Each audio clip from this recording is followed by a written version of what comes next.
Estoy en comunicación con la ex vicepresidente de Colombia, Marta Lucía Ramírez, que ocupó importantes cargos, diferentes ministerios y también fue senadora de su país. Marta, muchas gracias por acceder a esta entrevista, muy amable como siempre. No, con muchísimo gusto, Juan. Encantada de estar siempre con ustedes. Lamentablemente en la región se habla muy poco del pésimo gobernante que lamentablemente tienen ustedes los colombianos. Hace poco dijo que el whisky es más dañino que la cocaína, le pidió la renuncia a todo su gabinete, lo cual están renunciando cuando él está en Dubái. Esto tampoco se entiende, hay una crisis ministerial y Petro está en Dubái. ¿Qué nos puede decir de este lamentable personaje, el ex terrorista que hoy es el presidente de Colombia? Pues Juan, para Colombia realmente es muy doloroso lo que estamos viviendo.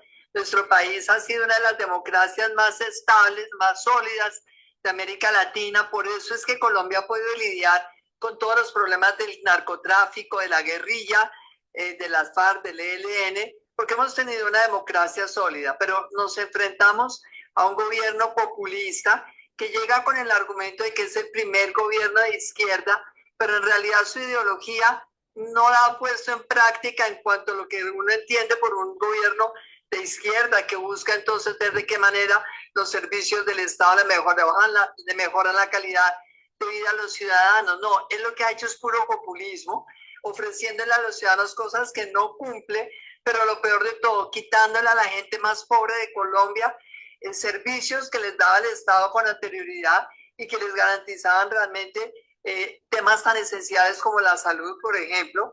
Colombia fue uno de los pocos países que tenía una cobertura en salud del 98% antes de la pandemia. Desde antes de la pandemia, gracias al trabajo que se ha hecho por el gobierno, siempre los gobiernos han dado continuidad a esta política, y entonces teníamos esta cobertura del 98%. Gustavo Petro se dedicó a acabar el sistema de salud para volverlo otra vez a un sistema público en donde todos los ciudadanos tengan que depender del favor del político de turno, del político de barrio, del político de la ciudad, para poder acceder a los servicios médicos. Imagínense usted qué cosa tan ruin, porque una gente enferma, ¿cómo tiene que buscar entonces el político el fin de semana para ver si le ayudan, si le hacen el favor de conseguir una cita médica? Pero por otro lado, Colombia tenía uno de los mejores sistemas en materia de vivienda de interés social, con subsidios que iban directamente al usuario, al beneficiario, no subsidios cruzados a favor de los constructores ni construcciones públicas, sino directamente al usuario. Todo eso lo ha desmontado Gustavo Petro, y en cambio estamos viendo nosotros cómo se va desmoronando todos los días. El país es en una corrupción galopante. Sin duda es un gobierno que ha pasado todos los extremos imaginables en falta de transparencia, en falta de ética. Nosotros, inclusive en el gobierno anterior con el presidente Duque, dejamos una ley de transparencia muy importante para la prevención de la corrupción, para que hubiera compliance al interior del sector público, que hubiera unidades dedicadas a identificar riesgos de corrupción. Todo eso lo ha desmontado el gobierno de Gustavo Petro, y vemos entonces como resultado que en ese índice de transparencia que salió hace 2 días por parte de Transparencia Internacional, muestra que Colombia es el país que más cae en materia de lucha contra la corrupción. Caímos 5 posiciones en el índice de transparencia. Y lo que está mostrándonos esto es que la corrupción sin duda es una amenaza de carácter global a la democracia, a la gobernanza, a la estabilidad, al desarrollo económico. La corrupción afecta las posibilidades de desarrollo de un país, y siempre, siempre a los que más afecta es a los más pobres. Entonces vemos un gobierno populista que ha destruido todo lo que ha podido sectores donde la más afectada es la gente más pobre de Colombia, como lo que decía salud y vivienda. Se dedicó a destruir todo el sector de la construcción, de la infraestructura, que son altamente generadores de empleo, y tiene obviamente un gabinete con muy poca gente conocedora del Estado. Casi todos son personas sin ninguna experiencia, que llegan a los cargos sin ningún conocimiento, con un daño enorme para el sector privado, y entonces ahora vemos como uno de los escándalos de corrupción que más lo ha afectado a él a título personal, porque fue su hijo, ni más ni menos, el que hace ya 2 años denunció que habían recibido en su campaña plata por debajo de la mesa, que han recibido inclusive plata no muy santa. Su propio hijo lo denuncia, y entonces ahora vemos cómo las personas involucradas en esa financiación ilegal ahora terminan en los puestos más importantes del gobierno, uno de ellos como jefe de gabinete, la otra como ministra de Relaciones Exteriores, y esto la verdad es que arrasa con el respeto y la legitimidad en buena parte del gobierno colombiano. Entonces, pues dentro del grupo de ellos hay gente que ha resuelto retirarse del gobierno de manera irrevocable, entre otras cosas porque una de las personas que aparece señaladas en este escándalo, que ahora es el jefe de gabinete, este señor también está acusado de violencia de género, de casos, episodios difíciles con sus esposas, ha tenido como 3 esposas, y entonces todo esto es lo que buena parte del gabinete, un gabinete, imagínense ustedes, de izquierda, dice: nosotros no podemos estar acá. ¿Y por qué no se pronunció la vicepresidente? Una persona acusada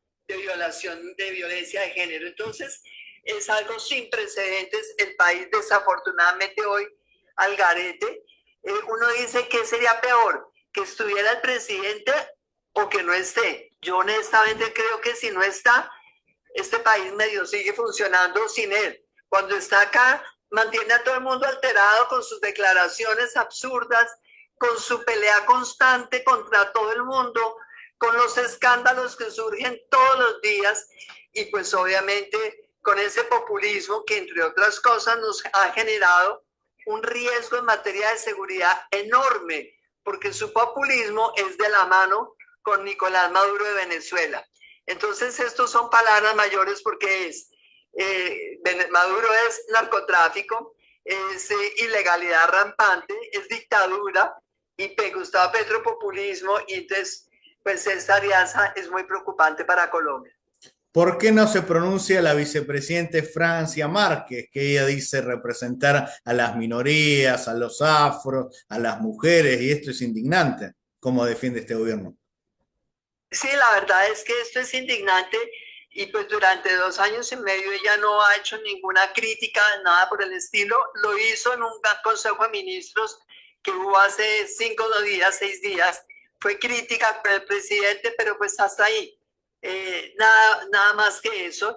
Y yo creo que cuando hay temas tan profundos, tan de fondo, pues uno no puede tener apego al cargo, uno no puede tener ningún tipo de vinculación a un gobierno que tiene realmente tantas falencias, tantos agujeros negros, que de verdad pues está haciéndole mucho daño al país.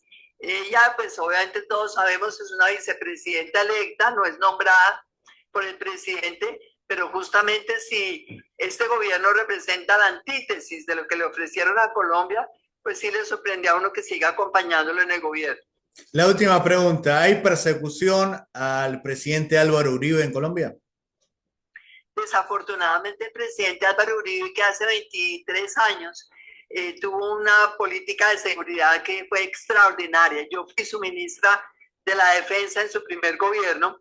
Esa política que hicimos le sirvió montones a Colombia para enfrentar la guerrilla de las FARC, la LLN, debilitamos a esos grupos, bajamos en los cultivos de coca en Colombia, pero claro, esto deja muchos enemigos, esto deja obviamente lesionados a estos cultivadores de coca que están inmersos, que están realmente compenetrados con las FARC y el ELN desde hace ya más de 30 años, pero por otro lado también a una parte de la izquierda colombiana que ha sostenido todo este proyecto haciendo caso omiso de la vinculación que tiene con el narcotráfico. Entonces, pues sí es realmente algo muy preocupante lo que estamos viendo en este momento, y yo creería que hoy por hoy, cuando Colombia siente que hay una amenaza seria en materia de defensa exterior, vemos nosotros también por qué tanta inquina de Nicolás Maduro contra el presidente Álvaro Uribe, por qué las declaraciones tan fuertes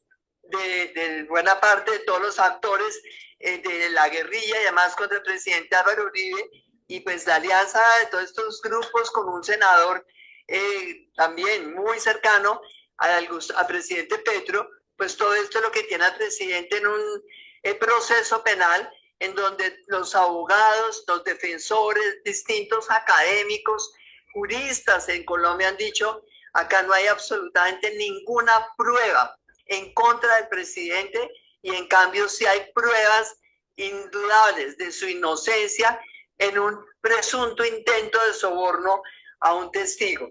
La verdad es que quienes hemos tenido la oportunidad de conocer a Álvaro Uribe, sabemos que es un hombre que se le ha dedicado a este país con integridad, con carácter, con muchísima dedicación y sacrificios, y esto es una cosa que realmente a uno lo impacta mucho, es el mundo al revés.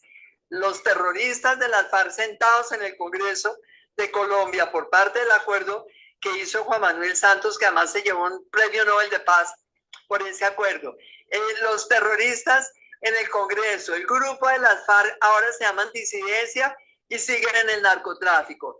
Y el expresidente que se dedicó a combatirlo y a acabarlos, entonces judicializado y realmente con una actitud de una juez, que es la que está en este momento llevando el caso, que según todos los abogados, pues no es una actitud objetiva, no es garantista, no le está dando realmente todas las oportunidades del debido proceso al presidente Uribe.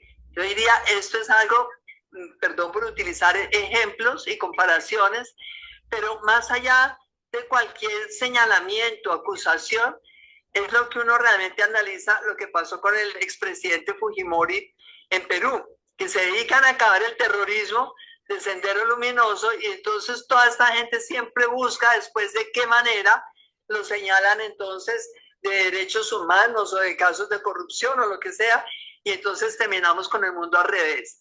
Los expresidentes que golpean a esos grupos con problemas judiciales y los de los grupos, entonces ellos pavoneándose hondamente por el mundo entero. Muchísimas gracias, muy amable como siempre. Para más información de Colombia y de la región, suscríbanse a mi canal de YouTube.